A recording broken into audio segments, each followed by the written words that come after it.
Ese día, el mundo cambió para siempre. Las puertas hacia las mazmorras misteriosas y resplandecientes surgieron sin previo aviso.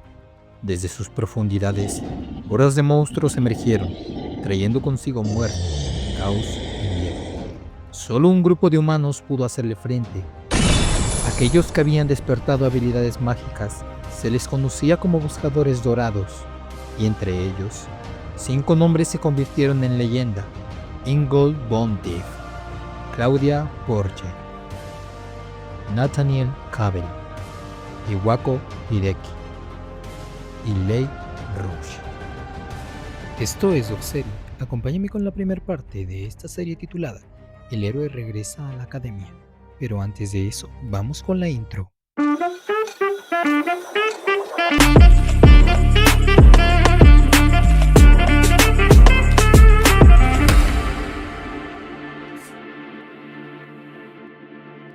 En una de tantas crisis, un civil indefenso huía de una criatura abominable. Ingolf reaccionó al instante, pero Claudia, fría e inmóvil, se negó a actuar. Su excusa fue simple: eran demasiados, pero la verdad estaba más allá de esa justificación. Fue entonces cuando apareció él, el líder absoluto de los buscadores dorados, Misato Kyoichiro. Su llegada cambió el curso de la batalla. Tranquilo, infundió orden, se aseguró de que nadie más estuviera en peligro, y cuando lo estuvo, canalizó su poder. Con un solo golpe de energía mágica, barrió con decenas de monstruos, abrió el camino a su alrededor. Sus compañeros observaron incrédulos la magnitud de su poder. Misato combatía a múltiples enemigos con precisión imposible. Leigh Rouge conocía el secreto. La magia de Misato era magia del tiempo. Con ella podía ver el futuro, anticipar cada ataque, cada movimiento. Ya no pertenecía al plano del humano. En pocos minutos, casi todos los monstruos habían sido derrotados. A lo lejos, Misato enfrentaba al último. Cuando lo venció, creyó por fin haber protegido la paz. Se acercó a la puerta mágica, dispuesto a sellarla para siempre. Pero justo cuando liberaba su poder, una explosión inesperada lo lanzó por los aires. Confuso y herido, comprendió algo aterrador. Ese futuro no lo había visto venir, y entonces los vio, a sus compañeros, observándolos sin asombro, sin compasión. Ya lo sabían, ellos eran los responsables. No hizo falta preguntar, una voz reveló la verdad. Su afán por la paz los ponía en constante peligro. Solo lo habían seguido por las ganancias y la seguridad. Pero ese día se acababa todo. Lo dejaron allí, traicionado, roto. Atrapado en una mazmorra reabierta, Misato peleó con furia desesperada. Cada golpe era un clamor, cada hechizo un grito contenido, pero eran demasiados. Su visión del futuro no ofrecía salida, ningún desenlace favorable. Y entonces lo decidió. Reunió toda su energía, no para escapar, sino para renacer. Mientras invocaba su última magia, juró que regresaría, juró venganza. Todo se desvaneció y luego volvió. Abrió los ojos en un hospital, respiró, se incorporó, se miró al espejo. La reencarnación había funcionado, pero una nueva pregunta lo consumía. ¿Cuánto tiempo había pasado? Si era demasiado tarde, sus traidores ya estarían muertos y su venganza sería inútil. Pero si aún vivían, entonces el mundo volvería a temblar. A lo lejos, el nuevo Misato encontró una credencial. Al sostenerla entre sus manos, lo comprendió todo. Observó el nombre, la edad, la fecha. Habían pasado apenas 20 años desde la traición. Solo 20 años. Tiempo suficiente para planear su regreso. Tiempo suficiente para ajustar cuentas. Y entonces notó algo más. El atributo de la magia del vacío impreso en la tarjeta. Sonrió, no como alguien que ha recibido un regalo, sino como un cazador que por fin ha encontrado un arma que nadie más sabe usar. En su vida anterior fue temido por su dominio del tiempo, pero con los años comprendió una verdad.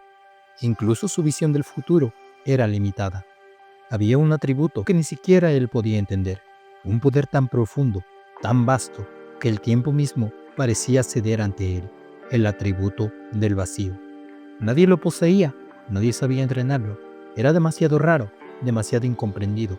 Y por eso, ese chico, ese cuerpo que ahora habitaba, lo tenía en el nivel 1. Quizá por eso fue marginado. Quizá fue blanco de burlas, de desprecio. Quizá no una, sino 2 veces. Misato respiró hondo, cerró los ojos. No sentía culpa, pero sí respeto por ese chico, por su historia.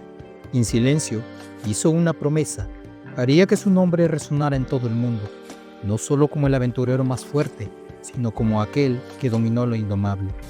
Porque ahora tenía 2 ventajas imposibles de igualar: el cuerpo con el atributo más raro del mundo y la mente que podía ver el futuro. La clarividencia le mostraba el camino, sabía cómo entrenar el vacío, sabía cómo romper los límites, sabía cómo destruirlos a todos, y esta vez ninguno de sus traidores escaparía. Acostado en una cama de hospital, aún con el cuerpo entumecido por las heridas recientes, Misato reflexionaba sobre lo más urgente: subir de nivel. Sin poder, no habría venganza. Sin progreso, no habría juicio. Cerró los ojos. El atributo que ahora poseía, vacío, un nombre que evocaba oscuridad, pero también potencial infinito. El vacío no era un elemento, era la capacidad de transformar la imaginación en realidad. Todos los humanos pueden imaginar, pero convertir una idea en existencia, ese era otro nivel. Su cuerpo estaba destrozado, pero ese límite le dio una idea. Visualizó su interior, cada célula regenerándose, cada tejido restaurándose a través del vacío, y funcionó. Se curó, aunque no por completo. Solo los tejidos más simples respondieron. Sus órganos aún estaban frágiles, pero ya lo sabía. A mayor uso, mayor nivel. A mayor nivel, mayor precisión.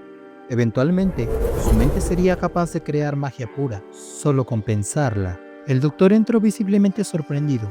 ¿Despertaste? Increíble. No te muevas aún. Sufriste heridas gravísimas. Misato escuchó con atención.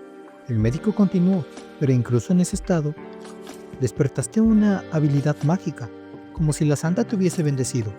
La palabra retumbó en su mente. ¿La santa?, preguntó con calma. ¿Qué significaba aquello? El médico arqueó las cejas. ¿No conoces a la santa de los santos del pentagrama? Misato negó. El doctor asumió que era efecto del trauma. Es normal, no te preocupes.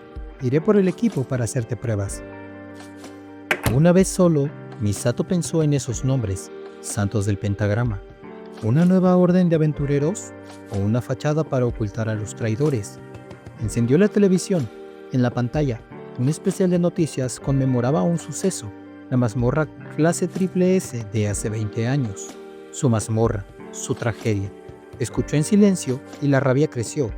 Lo acusaban de haber predicho el desastre, pero de haber callado, de haber buscado gobernar el mundo en medio del caos. Lo llamaban traidor. Mientras tanto, los verdaderos traidores eran presentados como salvadores, los santos del pentagrama. El relato afirmaba que ellos evitaron la tragedia, que sellaron la mazmorra, que salvaron a la humanidad. Al ver aquello, Misato sonrió. No era una sonrisa amable, era oscura, maquiavélica. No solo lo traicionaron, lo borraron de la historia, se adueñaron de su sacrificio y fueron aplaudidos por ello. Pero no los perdonaría jamás. Apagó el televisor. No podía delatarse. Revisó el teléfono. Buscó información sobre el dueño original del cuerpo. Descubrió que asistía a una academia, una donde el director de la academia es Iwako Hideki, uno de ellos, uno de los traidores. El destino parecía estar de su lado, pero Iwako era un hombre precavido. Mostrar debilidades no estaba en sus hábitos. En ese estado actual, la diferencia entre ellos era abismal. Miró el techo, alzó una mano. Nivel 1, pero eso cambiaría. Entrenaría su habilidad. Esperaría hasta ser suficientemente fuerte, y cuando llegue el momento, Iwako Hideki será el primero en caer. Una semana después, su cuerpo estaba completo, fuerte, preciso, contra toda expectativa médica. Se había recuperado por completo. Lo que para otros era un milagro, para él era solo la confirmación de su poder. No fue una bendición divina, fue una victoria de la voluntad. El tiempo de descansar había terminado. Los recuerdos ya no dolían, solo ardían. Cada fibra de su cuerpo estaba lista. Aunque apenas era nivel 1, era suficiente para comenzar a moverse, para calentar. La decisión estaba tomada. Había un lugar donde el ascenso podía comenzar, donde los débiles se convertían en leyenda y donde las sombras del pasado aún susurraban su nombre. La mazmorra. Allí se escribiría el primer capítulo de su renacimiento. Allí daría el primer paso para reclamar lo que el mundo le robó.